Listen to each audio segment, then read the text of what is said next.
Ouh, urgent, chers camarades, c'est une urgence. Je suis obligé de faire un petit bref direct. Urgent, urgent, urgent, urgent, urgent, urgent, urgent. Ok. Cette fois-ci, c'est le premier communiqué du gouvernement du Niger. Le premier communiqué du gouvernement du Niger. Le gouvernement du Niger a fait son premier communiqué en répondant au président Macroni. Conseil national pour la sauvegarde de la patrie. Ok? Maintenant, dans la peau du gouvernement, vient de faire un communiqué il y a quelques instants. Et donc, ayant reçu l'appel sur WhatsApp, je vérifie, on m'envoie le lien m'envoie donc sur une vidéo. Effectivement, la vidéo est postée il y a 40 minutes sur cette page gouvernementale du Niger. Je vais partager avec vous cette vidéo. Pour ceux qui l'ont déjà vue, vous pouvez vous déconnecter. Vous pouvez rester si vous voulez mes points de vue. Pour ceux qui n'ont pas encore vu la vidéo, je crois que 1, 2, 3, 4, 5, 6, on y va. Communiqué du gouvernement de la République du Niger. Voilà. Donc, il y a déjà une petite remarque que je vais faire ici. C'est que ce n'est plus communiqué numéro 20, numéro 18, numéro 30. Vous voyez, ça c'est terminé. Parce que ça, c'était donc les militaires qui étaient au pouvoir qui faisaient ça. Maintenant, c'est le gouvernement du Niger. Et il faut que les gens sachent qu'il y a une différence entre le gouvernement, ok, et puis donc l'État. Vous comprenez? Ça, c'est le gouvernement du Niger et l'État est une continuité. Vous voyez? Au nom du gouvernement du Niger, le communiqué est donné et je pense qu'on va l'écouter très rapidement pour ne pas perdre du tout du temps. Communiqué du gouvernement de la République du Niger.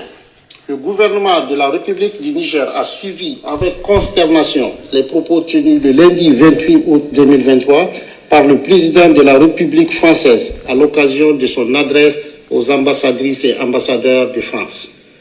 Ces propos constituant une ingérence supplémentaire flagrante dans les affaires intérieures du Niger, le Conseil national pour la sauvegarde de la patrie et le gouvernement tiennent à faire les observations suivantes.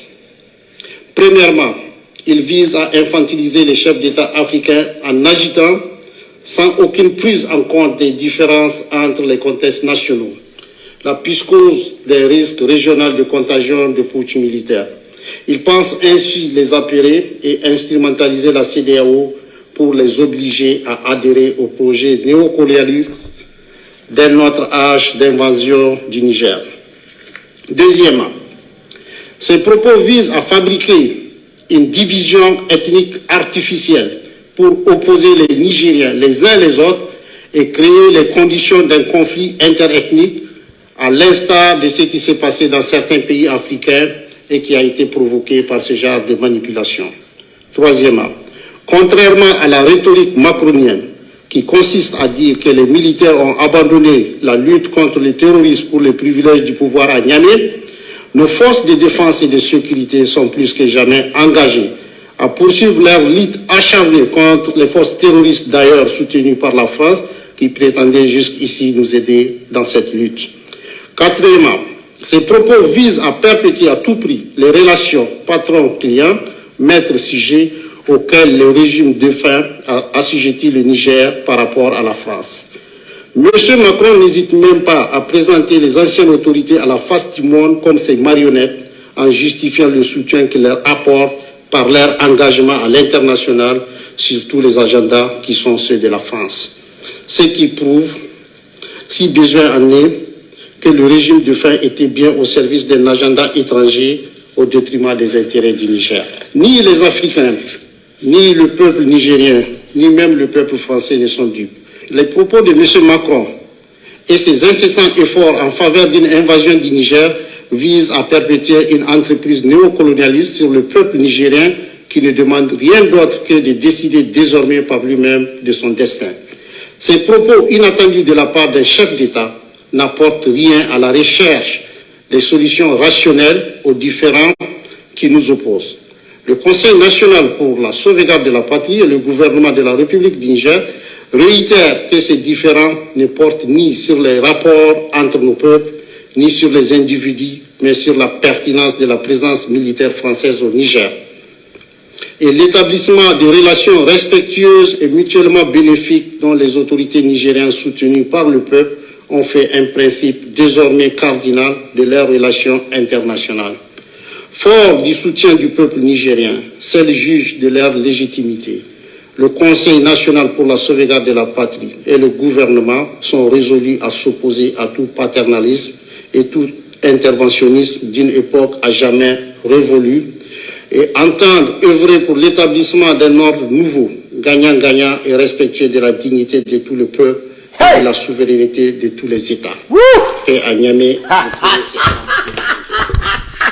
Pour ceux qui n'ont pas compris, parce que les gens ont parlé en gros français, nous on va décortiquer doucement, doucement, doucement, en français terre à terre. On pompe le cœur pour le Niger. Aïe, maman, pour le Niger. Je dis de pomper le cœur pour le Niger. Aïe, maman, pour le Niger. On pompe le cœur. Chers camarades, avant, parce que je vais revenir sur le communiqué en détail. Je reprends, je dis, je reviens sur le communiqué en quoi? Détail. Mot par mot.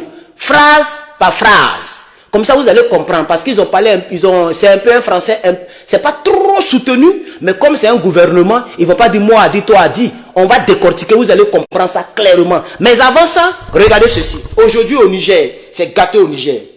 Regardez ceci, chers camarades. Ce 1er septembre 2023, le rond-point Escadrille a été pris d'assaut par les manifestants de la ville de Niamey pour apporter leur soutien au Conseil national pour la sauvegarde de la patrie.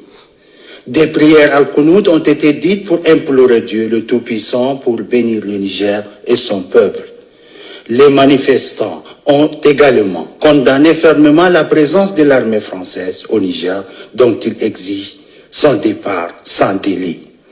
Ils ont également condamné toute ingérence étrangère dans les affaires intérieures du Niger.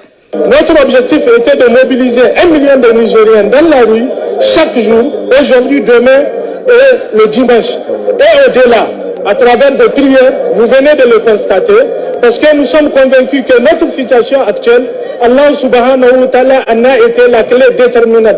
Et c'est elle qui sera la clé dans le départ des forces françaises avec la mobilisation du peuple nigérien. Les militaires prenaient le pouvoir le temps que ça peut arranger notre pays, le temps que le pays fait. C'est pas ce que j'ai dit. C'est pas ce que j'ai dit, c'est que la dame l'avait dit là. J'ai dit 3 ans c'est insuffisant. Si c'est moi-même, c'est 10 ans ils vont faire. Je l'ai dit, ça fait des siècles que je l'ai dit. Parce que je connais le problème panafricaniste actuellement. Le problème de l'Afrique actuelle, c'est que les bases militaires quittent nos territoires. Et ce sont des militaires qui peuvent inquiéter des militaires. Parce qu'eux-mêmes, ils savent. Les 1500 soldats, tout à l'heure, je vais vous montrer le général le général donc, de la France, qui va dire que s'il faut, on va tirer sur eux. Vous voyez? Mais ils ne peuvent pas le faire. Ils savent qu'ils ne peuvent pas le faire. C'est juste de la chatte. Alors ce que cette dame dit, ce qu'elle vient de dire là, c'est ça que moi j'ai toujours défendu. Les militaires, s'ils veulent, ils n'ont qu'à rester au pouvoir autant qu'ils veulent. Parce que si un civil vient, chers camarades, il risque de dérailler. Au départ, il va faire semblant, mais il va dérailler, chers camarades. Pour l'heure, on a besoin du NRP au pouvoir. Oui, on a besoin d'Assimi Goïta au pouvoir au Mali pour que le Mali se développe et que le Mali s'arme. Quand le Mali sera armé, même au-delà même de son territoire, c'est-à-dire il y a les armes tellement partout, un civil peut venir diriger maintenant. Même chose au Burkina Faso. Monsieur Traoré doit rester au pouvoir aussi longtemps que possible. Pour qu'il puisse aller prendre des armes avec Poupou pour venir remplir à Ouagadougou. Pour qu'il puisse aller prendre les armes pour remplir à Ouagadougou. Et lui aussi, il est beaucoup intéressé par la tradition. C'est pourquoi ils ont fait les mises cheveux, tresses naturelles, les vêtements traditionnels dans les établissements. Donc, donnez le temps au monsieur de pouvoir faire le travail à votre place, chers camarades. Laissons les civils, les Omar Bongo, les Bongo Ali Bongo, les Draman Ouattara, tous ces civils ont dirigé nos pays, on n'a rien vu, rien n'a changé. Blaise Compaoré, mon frère, ceux-là ne font rien pour le peuple, à part pour leurs amis, leurs frères et puis leurs familles. Chers camarades, écoutez ce que la dame là vient de dire, ce que la vieille là vient de dire. On va poursuivre, mais je vais recommencer un peu la partie là. Parce que ça, c'est beaucoup inspirant. Elle qui sera la clé dans le départ de forces françaises avec la mobilisation du peuple nigérien.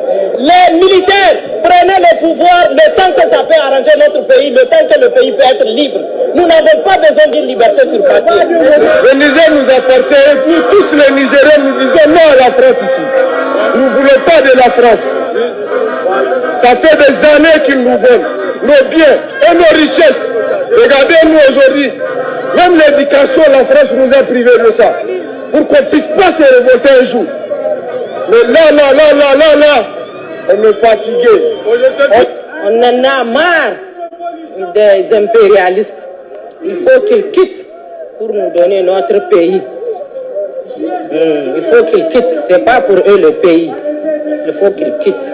Nous sommes là jusqu'au matin, Inch'Allah, pour dire à la France de partir. Ça suffit.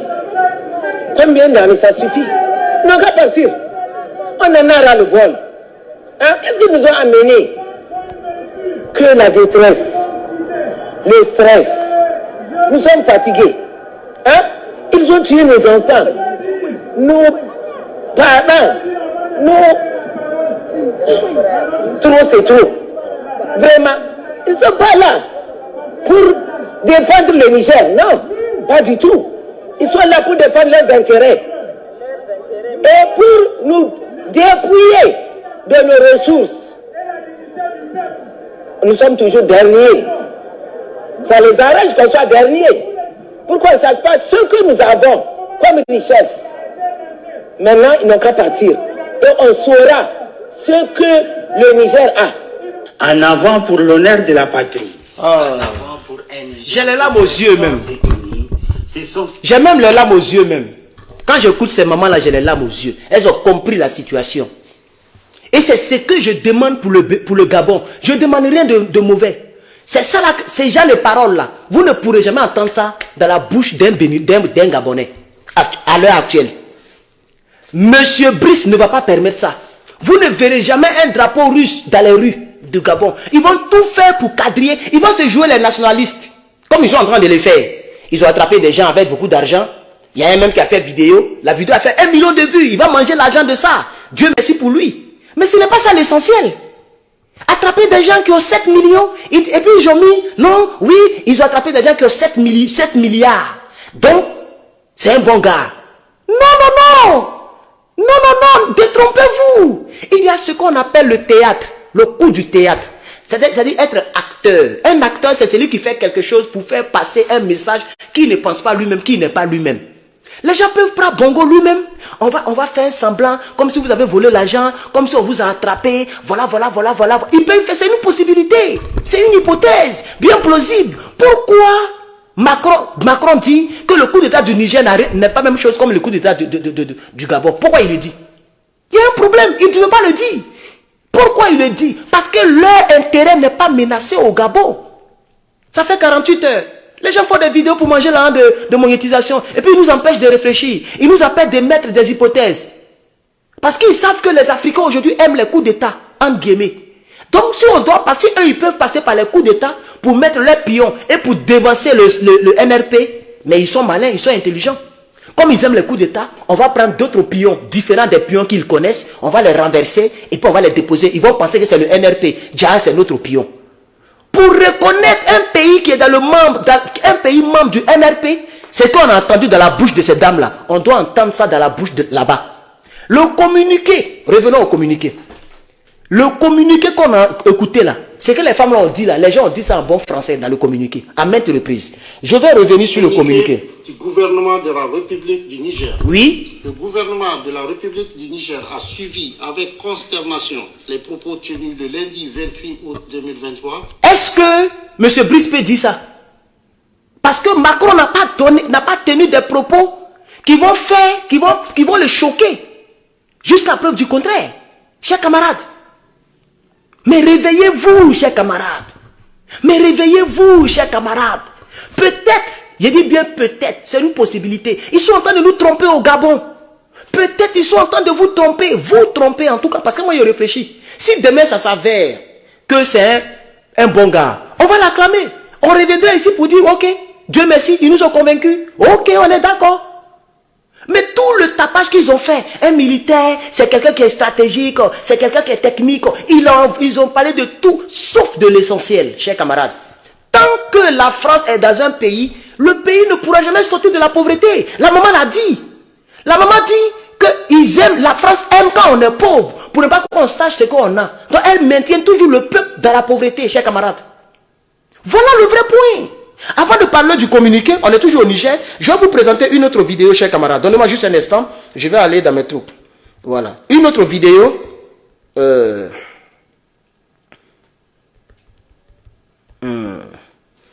Vous allez me donner un instant. Je vais vous donner une autre vidéo, chers camarades. Donnez-moi juste un instant. Une autre vidéo dans ce même contexte-là. Écoutez ceci. Nous avons entendu Macron en train de crier pour dire qu'ils ne vont pas quitter parce que ce n'est pas un régime légitime. Et je pense bien que Macron doit le savoir. Les accords, c'est entre les États. Et aujourd'hui, qui est le palais présidentiel qui signe les décrets? C'est le général Abraham Tchani. Qui est palais présidentiel? Qui nomme? Qui discute au nom du Niger? C'est toujours le général Abraham Tchani. Donc les gens doivent comprendre que nous, on n'a rien contre Bazoum. Bazoum est déchu. Et les gens doivent comprendre que c'est passé, c'est de l'histoire ancienne. Que dominer pourquoi les gens sont là en train de crier, venez nous bombarder. Vous allez être sauvés comment? Quand on nous bombarde. Venez nous faire la guerre. Vous allez faire comment pour diriger les Nigériens? Vous voulez nous faire ceci? C'est juste pour des intérêts égoïstes. Et c'est pour cela. J'ai dit bien, nous devons mettre le Niger au devant. Nous devons nous battre pour le Niger. Il faut que le Niger existe pour qu'il y ait des vérités politiques. Il faut que le Niger existe pour qu'on commence à faire notre carrière entre eux. Donc, je pense bien que vous avez compris les accords coloniaux de la France. Oui. Sur 3 ampoules animées en France, les 2 ampoules sont alimentées par l'uranium du Niger. Alors que nous, dans nos hôpitaux, nous n'avons pas d'électricité. Alors que nous, on a faim. Alors que nous, aucun secteur social de base ne fonctionne. Puisque c'est l'aide qu'ils nous donnent. On ne met pas de l'aide. On a nos richesses. On peut survivre à cause de nos richesses. Mais pourquoi on va attendre de l'aide? Donc, c'est pourquoi je pense bien que la France est dans un jeu. Quand les militaires ont pris le pouvoir, 2 semaines après, 3 semaines après, aucun djihadiste ou bien terroriste ne nous a agressés. C'est le jour où l'avion français a atterri ici, sur notre territoire, sans pour autant qu'on ne donne l'autorisation. C'est le jour où on a distribué des armes, de la nourriture, de l'argent aux terroristes pour venir nous agresser. Et c'est pour se dire que la France ne va jamais nous laisser comme ça. Si on n'est pas soudés, si on ne se lève pas comme un seul monde. C'est pour cela, le 2 samedi, le 2 septembre, on a demandé à tous les commerçants, à tous ceux qui ont autre activité, de fermer, de briller ça pour parler de notre patrie. Pour aller à la place tout le monde, un regroupement gigantesque et historique, et marcher, aller à la base, au rond-point escadrille, et rester pour faire un sitting permanent jusqu'au départ de ces blancs-là. Les amis ne quittent pas. Donc là, ils vont quitter parce que c'est le territoire de nos parents.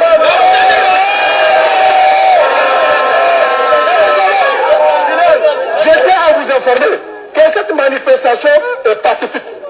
Que personne ne touche à un seul cheveu de X ou Y. On va partir même nuit et on va s'asseoir. Et ils savent de quoi on parle. Le fait de se mobiliser et de s'asseoir là, ça fait peur à l'Occident parce qu'ils comprennent que quand leur population se réunissent, ils abandonnent toute question. Donc c'est pour ça qu'on doit montrer à la face du monde, nous sommes un peuple pacifique. Nous ne voulons pas de partir, sortir, aller chez vous. Laissez-nous développer, réfléchir sur notre pays. L'ambassadeur qui est ici, on l'a demandé de quitter. Il le considérait comme persona non grata. Et c'est effectif. Parce que malgré que Macron est en train de crier pour dire qu'il ne va pas quitter, il va quitter. Parce que aujourd'hui, il est cloîtré à l'ambassade. Ça veut dire que quand vous voyez, par exemple, on prend au Togo, notre ambassade, quand quelqu'un fuit, court pour venir de notre ambassade, il est en territoire nigérien. Donc, lui, il est en territoire français. C'est ça, les gens doivent comprendre. Et le jour où il va sortir, même pour venir au supermarché, acheter quelque chose, quand vous le verrez, cette personne non grata, il faut déclarer ça aux autorités compétentes. On va les prendre on va l'enchaîner. On va le mettre dans un véhicule, amener à l'aéroport et l'expulser de notre pays. C'est clair. Donc nous ne pouvons même pas passer à autre chose. Le combat c'est escadrille et nous devrons nous mobiliser pour ça. Merci. Merci. Bravo. Le Niger et les Africains comprennent le problème africain. J'ai vu les ennemis de l'Afrique, les partisans des Draman. Oh, ça fait 2 jours, 3 jours que le monsieur est dans l'ambassade, vous n'avez pas pu faire quelque chose. Vous pensez que le Nigérien il est bête? Le gars a donné l'exemple. Il dit même dans nos ambassades en France ou dans les pays développés, quand un noir qui n'a pas papier, il court et puis il rentre dans une ambassade, la France ne l'attrape pas parce qu'il est en territoire nigérien. Donc c'est pareil ici. L'ambassadeur est dans l'ambassade, il est en territoire français. Donc les lois internationales ne nous donnent pas la possibilité d'aller défoncer la porte de l'ambassade. Vous comprenez? Donc, quand il va se lever pour aller au supermarché pour acheter nourriture là, c'est là on va l'attacher. On va le mettre dans un véhicule, l'envoyer à l'aéroport et puis le jeter en France là-bas. Allez-y, dites ça aux gens qui font des vidéos, les partisans du sang là. Allez-y leur dire que c'est pas parce qu'on dit qu'on aime les coups de dents qu'on est bête, qu'on aime la guerre, on n'est pas des guéguerres. Nous respectons la loi. Nous ne faisons pas des rébellions pour prendre le pouvoir. Nous, au NRP, on respecte la loi internationale. Une ambassade, même si elle est dans un autre pays, mais l'ambassade, ça c'est plus ton pays, c'est pas le Niger qu'elle a. L'ambassade qu'elle a là, le terrain là, et le bâtiment là, ça c'est pas le Niger, c'est la France que vous voyez là comme ça. Et c'est pareil pour l'ambassade nigérienne qui est en France là-bas. Même si la France est fâchée, comment, elle ne peut pas aller défoncer la porte de l'ambassade ou l'ambassadeur nigérien, elle ne peut pas aller défoncer. Parce que c'est un territoire nigérien. C'est une loi internationale partout dans le monde. Donc on n'est pas pressé. Quand les gens ont dit qu'ils ont donné les 48 heures, ce n'est pas que le même 48 heures, il va se retrouver à Paris. C'est pour dire qu'après 48 heures, il est un persona non grata. Donc ça veut dire que la France protège quelqu'un qui est illégalement sur le territoire. Normalement, ça devait faire honte à la France. Parce que les agrégations, le passeport diplomatique, tout ça c'est obsolète. Ça ne marche plus, chers camarades. Ça ne marche plus, chers camarades. Donc nous ne sommes pas sots. Donc, chers camarades, revenons sur le... C'est très important. On va revenir sur le communiqué lui-même. Parce que là, c'est le gouvernement donc nigérien. Ce n'est plus les putschistes, c'est maintenant le gouvernement nigérien. On va revenir sur le communiqué. On va bien écouter ensemble le communiqué, chers camarades. 2023, par le président de la République française à l'occasion de son adresse aux ambassadrices et ambassadeurs de France. Oui. Ces propos constituant une ingérence supplémentaire flagrante dans les affaires intérieures du Niger, le Conseil national pour la sauvegarde de la patrie et le gouvernement tiennent à faire les observations suivantes. Merci. Premièrement, il vise à infantiliser les chefs d'État africains en agitant, sans aucune prise en compte des différences entre les contextes nationaux, la psychose d'un risque régional de contagion de putsch militaire. Merci. Ce qu'il vient de dire en première position, vous devez très bien comprendre cela parce que c'est la démarche que la France a adoptée. Elle a vu qu'elle ne peut plus utiliser la CEDEAO pour aller attaquer. Elle ne peut plus elle-même aller attaquer aussi. Elle a échoué sur tous les plans. Donc elle veut maintenant mettre dans la tête des autres présidents ce qu'on appelle la psychose. Elle veut traumatiser les autres chefs. Vous voyez que sans cesse, Macron ne fait que répéter la même phrase. Si le Niger réussit le coup, alors les autres chefs d'État doivent s'inquiéter. Vous voyez un peu, non? Pour pousser les Draman, les Macky Sall à aller attaquer malgré que la CEDEAO ne veut pas attaquer, ils veulent pousser les gens à bout. Donc il faut faire des discours pour créer la psychose dans la tête des autres chefs d'État qui valablement et visiblement se sentent donc en danger concernant ce nouveau fléau. Entends, le monsieur a dit ici, le communiqué dit, sans tenir compte des contextes. Si les Sénégalais pensent qu'au Sénégal tout va bien, mais M. Abdraman Tiani n'ira jamais renverser Macky Sall. C'est ça le contexte. Le Niger est le Niger et le Niger a ses problèmes nigériens. Ça n'a rien à voir avec les problèmes Dramanistan ou les problèmes talons, souliers ou les problèmes d'un maquis où on boit l'alcool mais le maquis il est sale. Non, non, non, non, non. Donc voici le contexte. Les frontières sont tracées. M. Abdraman Tiani a affaire au gouvernement du Niger. Il a affaire à son périmètre, point barre.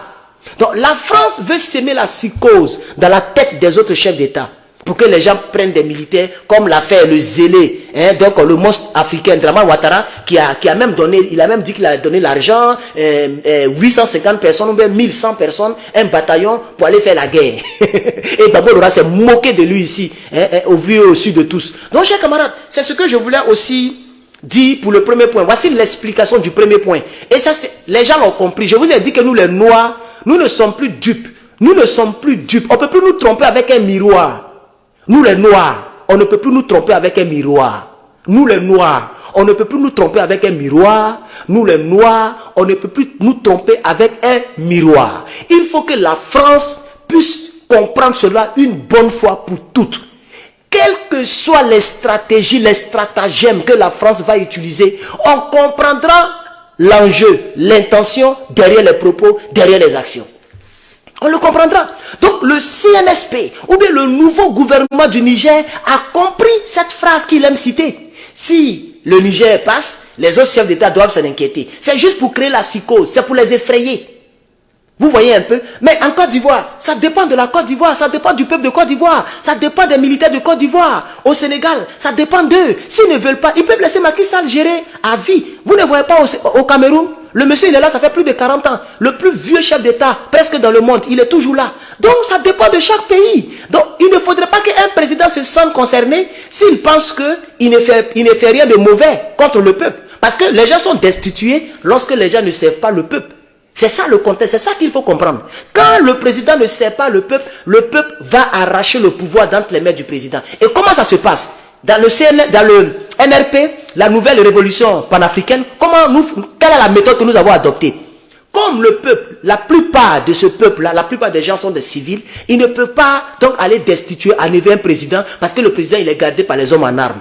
Donc les gens qui ont le même sentiment que le peuple, qui ont le même cœur que le peuple, qui ont les mêmes aspirations que le peuple, mais qui sont en treillis, qui ont des grades et qui sont élevés dans l'armée, lorsqu'il y a un individu qui pense qu'il peut faire quelque chose, il se sert de son treillis, de ses gars, de son grade pour enlever le président et le peuple valide ce dernier. Par conséquent, moi j'ai appelé ça le choix démocratique. Donc les gens, ils ont parlé, hein? Maintenant ils ne le disent plus du tout parce que ça ne marche plus. On a cassé donc les ailes avec lesquelles ils volaient sur l'affaire de démocratie. J'ai cassé, on a cassé. Hein, moi, j'ai créé même un terme. J'ai dit que Bazoum a été élu démocratiquement, mais Tiani a été choisi démocratiquement. Or, le vrai pouvoir se trouve dans la rue. Donc, ça fait que maintenant, il n'utilise plus cela. Hein. Est-ce que Macron, de toutes les nouvelles sorties qu'il a eu à faire, il n'est pas plus élu démocratiquement? Il dit non, il est courageux.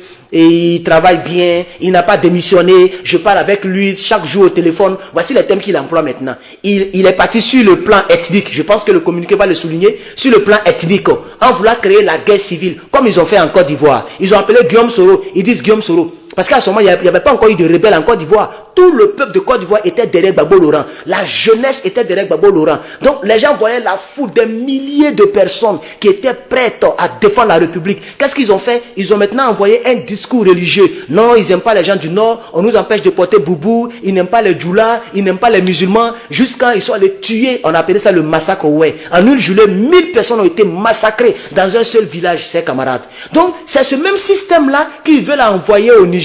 Mais ça n'a pas marché malheureusement pour eux. Pourquoi? Parce qu'au Niger, il n'y a pas de rebelles. Au Niger, il n'y a pas un Soro Guillaume là-bas. Au Niger, la presque quasi-totalité des Nigériens sont d'accord pour donc M. Tiani. Vous voyez un peu? Donc c'est ça qui fait qu'ils ont échoué sur ce côté-là, chers camarades. Il faut bien comprendre le dossier du Niger. On va avancer. Ils pensent ainsi les apairer et instrumentaliser la CEDEAO pour les obliger à adhérer au projet néocolonialiste dès notre âge d'invasion du Niger.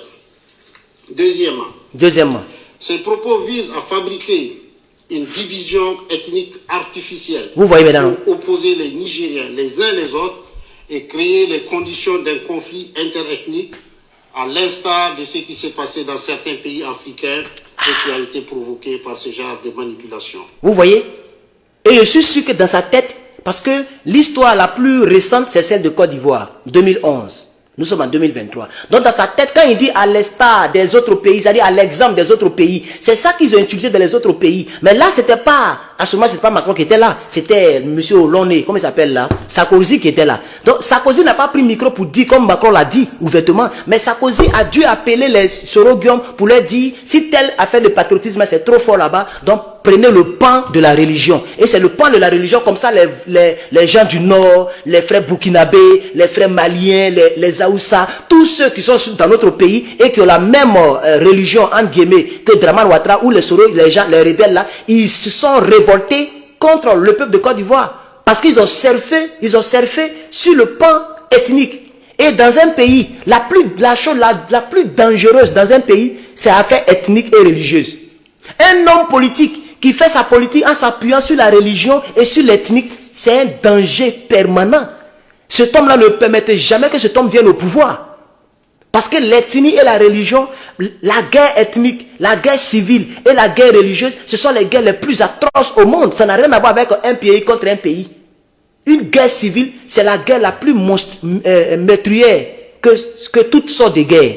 Et c'est ce qui a marché dans les autres pays. C'est ce que le monsieur rappelle ici, chers camarades.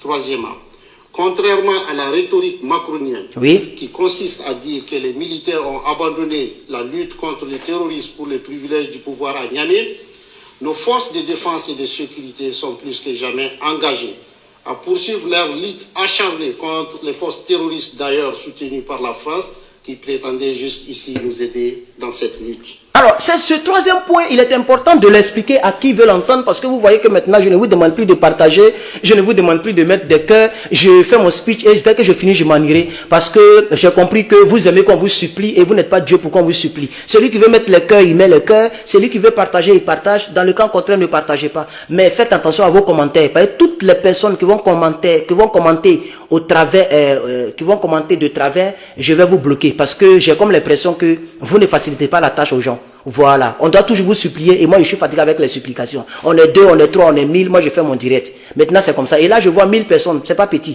On va avancer. Ce troisième point est un point très capital. Je vais le recommencer. Acharné contre les forces terroristes, d'ailleurs soutenues par la France, qui prétendaient jusqu'ici nous aider dans cette lutte. Voilà. Donc ils sont en train de dire clairement à la France, parce que la France l'a dit. La France dit que les putsch aggrave la situation dans le Sahel concernant les terreaux. Donc, en demandant à ce que l'armée française s'en aille, c'est pour aggraver la situation terroriste concernant les populations. Bon, l'armée nigérienne dit, on est plus que déterminé, on est prêt, on vous lance ce défi. Laissez-nous, avec nos terroristes, on va se régler. On est apte, on est capable de soutenir, de protéger, nos territoires. Notre territoire, pour être précis concernant le cas du Niger. Donc, c'est un défi qu'ils sont en train de lancer à l'armée française. Pourquoi elle ne veut pas partir? Puisque Macron a dit que sans eux, mais les terroristes allaient vraiment tuer des milliers, des milliards d'Africains. Mais maintenant, on vous dit de partir, c'est ce qu'ils sont en train de dire en bon français. Ils vous disent que partez, vous allez voir. Les terreurs ne pourront rien contre nous. On va se battre comme on peut contre les terreurs. On n'a pas besoin de votre aide militaire. Et c'est pour ça, hier, ils ont suspendu ou ils ont dénoncé, c'est-à-dire, ils ont brisé les alliances militaires qu'il y avait entre le Niger et la France. L'accord qui a été signé depuis 1977. On va poursuivre. Quatrièmement, ces propos visent à perpétuer à tout prix les relations patron-client, maître-sujet, auquel le régime défunt a assujetti le Niger par rapport à la France. Merci. Donc il est en train de dire que la manière de parler de cette France politique-là, ils veulent nous faire croire au monde qu'eux ils sont donc patrons et clients, maîtres et esclaves. Vous voyez maintenant, non? Donc ils veulent se sentir supérieurs aux peuples africains. Et ça, c'est vrai, ça a existé. Mais c'est ça l'histoire. Maintenant, on ne veut plus de... Nous, on veut changer notre histoire. Écoutez bien la partie là, parce que c'est important. C'est à tout prix les relations patron-client. Patron-client. Patron-client, parce que le client est roi. Bon, c'est que quand il dit patron-client, ça veut dire qu'il y a un qui est faible, il y a un qui est fort. Regardez, on va donner un autre exemple. Maître-sujet. Maître-sujet. Il y a un maître et il y a son sujet. Il y a quelqu'un qui domine. Quoi encore? Auquel le régime défunt a assujetti le Niger. Aucun le régime défunt, ça veut dire il parle des autres régimes, les Bazoum et autres là. les France et autres là, ils ont assujetti les Africains. Par rapport à la France. Par rapport à la France. Donc il parle ici en réalité des marionnettes au fait. C'est maintenant que je comprends. Il parle des marionnettes qui sont au dépens de la France en réalité. Vous voyez non? C'est maintenant que je comprends. La fin m'a permis de bien comprendre. Donc quand il parle de patron client, vous voyez non? Ça veut dire la France est patron et puis nous sommes leurs clients. Voilà, nous sommes les clients. Il parle de maître sujet. Voilà, eux ils sont maîtres. Vous voyez un peu non? Donc il veut. Écoutons bien encore la partie là, parce que c'est important. Hein? Si nous aider dans cette lutte. Voilà, écoutez quatrièmement. Voilà. Ces propos visent à perpétuer à tout prix les relations. Perpétuer. Ça veut dire, il faut que les relations entre la France et le Niger soient pareilles. Il ne faut pas, on va changer. Ben maintenant, les choses veulent changer. Les gens ne veulent plus les accords militaires. Les gens ne veulent plus leur donner l'uranium. Donc, ça veut dire que les échanges, tout change. Attends, la France veut que ça reste pareil parce qu'eux, ils mangent, ils grossissent. Vous avez écouté le panafricain nigérien qui a pris la parole? Quand je commençais, je faisais ceux qui étaient là, vous avez écouté. Il a dit quoi? Il dit sur 3 ampoules en France qui sont allumées, il y a 2 ampoules qui sont alimentées par l'uranium du Niger. Pendant que eux, chez eux, dans les hôpitaux, il n'y a pas courant. Les écoles, il n'y a pas courant. Les gens meurent de faim. Les gens sont vraiment... Même, ça fait pitié. Vous voyez maintenant, sur 3 ampoules en France qui sont éclairées, il y a 2 qui sont alimentées par l'uranium du Niger. C'est pourquoi ils ne veulent pas partir. Parce que si le Niger gagne ce combat, je vous dis que la France va tomber 15e puissance mondiale. Moi, je vous dis. Parce que elle va maintenant se concentrer. Même l'énergie sera encore un problème. Le froid va les battre. Leurs maisons ne seront plus chauffées. Ils n'auront plus assez d'énergie. Il y aura coupure de courant comme à Abidjan. Comme dans nos pays africains. Là. Eux, ils vont connaître ça aussi très bientôt. Ils vont connaître ça aussi très bientôt. Parce que c'est l'uranium du Niger qu'ils prennent pour mettre dans leur réacteur nucléaire et pour créer, pour fabriquer de l'énergie. Et puis ils se disent qu'ils sont puissants. Ils sont puissants. Ou bien ils sont une puissance. Chers camarades. C'est pourquoi ils ne veulent pas que les relations maître-client, patron-chef, concernant je veux dire les représentants de la France, qu'on appelle les nègres des maisons, les sous-préfets français, ils ne veulent pas que ça change. Ils ne veulent pas voir des panafricains au pouvoir. Ils ne veulent pas voir des gens qui se soucient pour leur peuple au pouvoir. Et comme ils savent que c'est pour ça que nous faisons la guerre, c'est pourquoi ils ont dit à Brice, il faut parler dans ce cadre-là. Il faut leur dire que tu vas leur donner nourriture, et le chômage va diminuer, tout et tout et tout et tout. Il fera le même discours. Je dis, l'avenir nous donnera. On verra vraiment si c'est un bon grain ou si c'est un mauvais grain. Mais jusqu'à présent, je ne ferai que émettre des hypothèses. Et on ne peut pas me distraire avec 7 milliards découverts dans des valises. On montre des vidéos où ils sont en train de défoncer donc les coffres forts pour prendre l'argent que les gens auraient volé. Ça, c'est pas suffisant. C'est pas suffisant pour moi. Personnellement, ce n'est pas suffisant. Parce que ça, on peut faire une mise en scène. Mais où on ne peut pas faire une mise en scène là, c'est ce genre de discours là. Il n'y a pas de mise en scène. Soit c'est ça, soit c'est pas ça. Ce genre de discours-là. C'est ça, on ne peut pas faire mise en scène. Or, nous savons que le Gabon est pauvre parce qu'il y a quelqu'un qui les pille. Et c'est cette même France-là. Elle n'est pas seulement en Afrique de l'Ouest. Elle est partout, chers camarades. Elle est au Cameroun. Elle mange au Cameroun avec Paul Biya. Elle mange de partout. Les Français qui aiment critiquer comme ça, là. Est-ce que vous les voyez critiquer les chefs d'État qui font les 3e mandats, les 6e mandats, les 7e mandats? Paul Biya a fait il était en train de faire son 7e mandat, chers camarades. La France ne dénonce jamais. Les médias n'en parlent jamais. Ils ne critiquent jamais cela. C'est très rare ceux qui critiquent. Peut-être c'est les télévisions algériennes, les Marocains. Peut-être qu'ils peuvent parler un peu de ça. Parce que ça les arrange. Draman Ouattara a fait 3e mandat. Ce n'est pas légal. Ce n'est pas constitutionnel. Ils ne peuvent pas critiquer cela. Et je vous rappelle quelque chose pour avancer un peu dans le direct. Draman Ouattara. Emmanuel Macron. Quand Draman Ouattara a dit... Pour la première fois, vers la fin de son 2e mandat, il a dit je ne ferai pas un 3e mandat parce que je suis vieux, je vais laisser la place à la jeune génération. Macron a fait un post, un tweet, même sur Facebook, et puis il a acclamé et dit bravo, bravo, Draman Ouattara, c'est une bonne chose.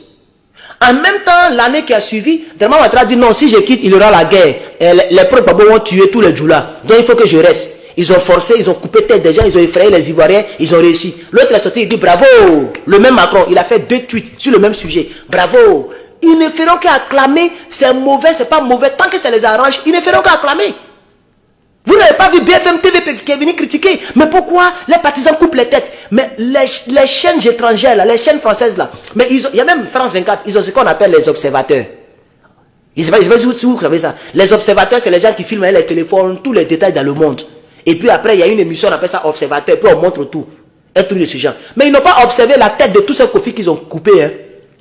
La tête de tous ces kofis qu'ils ont coupés, ils ont joué ballon là. Ils n'ont pas observé là-dessus. Ils n'ont pas monté ça sur les chaînes là. Vous voyez? Parce qu'ils ont un éditorial à suivre. Toutes les chaînes françaises. Et c'est ce qui fait que ils sont bons en communication, mais ils sont mauvais. C'est-à-dire ils sont malsains. Ils sont de mauvaise foi au fait.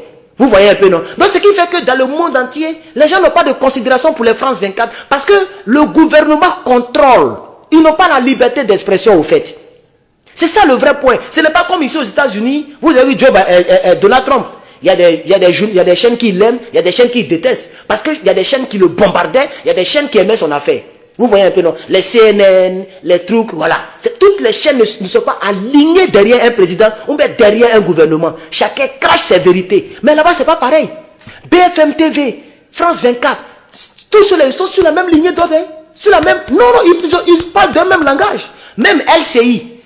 C'est la même chose, chers camarades. C'est très rare qu'ils vont critiquer en défaveur de la France. Vous voyez, chers camarades. Il faut bien comprendre. Je vois, ça fait combien de minutes? Ça fait 40 minutes. Bon, ok. Oui, j'ai tellement beaucoup de choses à dire que je pense que je vais faire seulement ce direct-là pour le Niger. Je ne vais pas parler des deux autres pays dont j'avais voulu parler. Je pense qu'on va s'arrêter seulement là pour le Niger. Ok, voilà.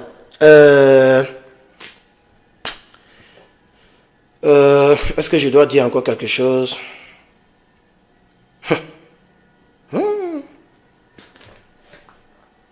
97 partages. Mais il y a toujours 1100 personnes en ligne. Merci beaucoup, chers camarades. En tout cas, merci pour votre soutien.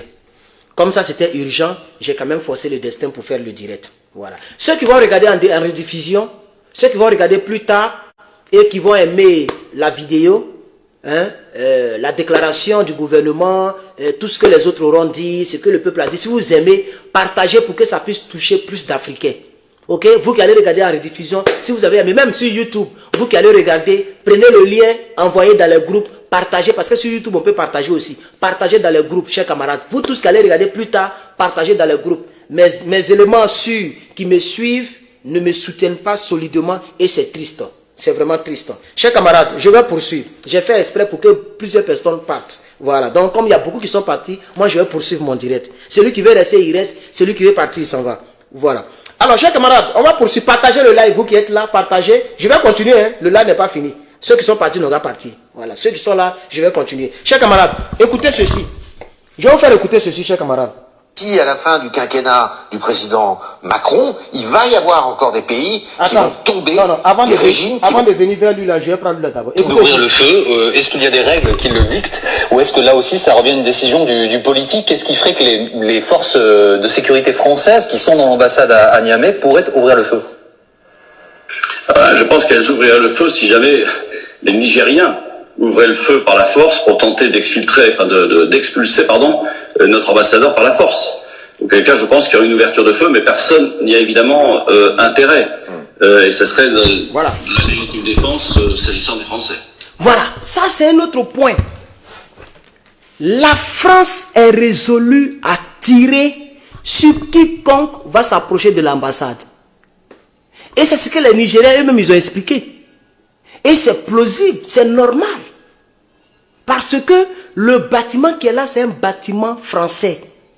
Donc, il a parlé de légitime défense. Si l'armée rentre de force, la France va ouvrir le feu. Et le monde entier donnera raison à la France.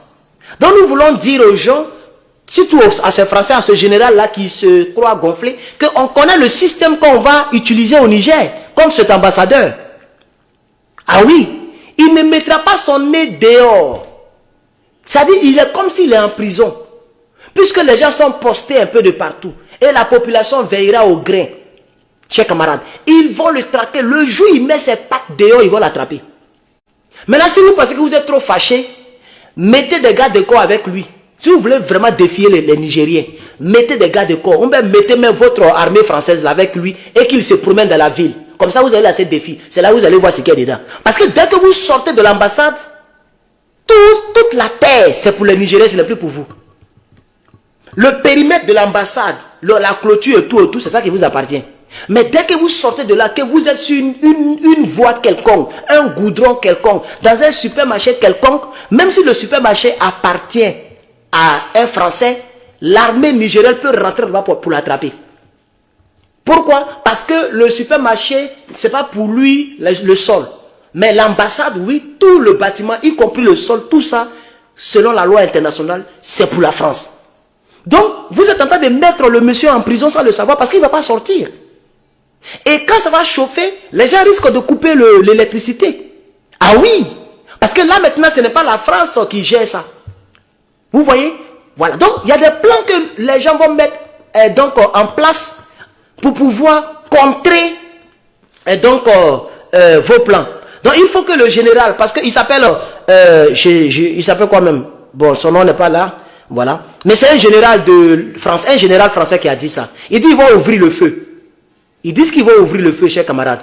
Voilà. Donc, je voudrais incrusté cela là-dedans. Je pense que maintenant, je peux partir. Ah, les gens sont revenus dans le direct. Ils étaient partis tout à l'heure. On était 700, je vois 1000 personnes. Ok, chers camarades, que Dieu vous bénisse. À bientôt.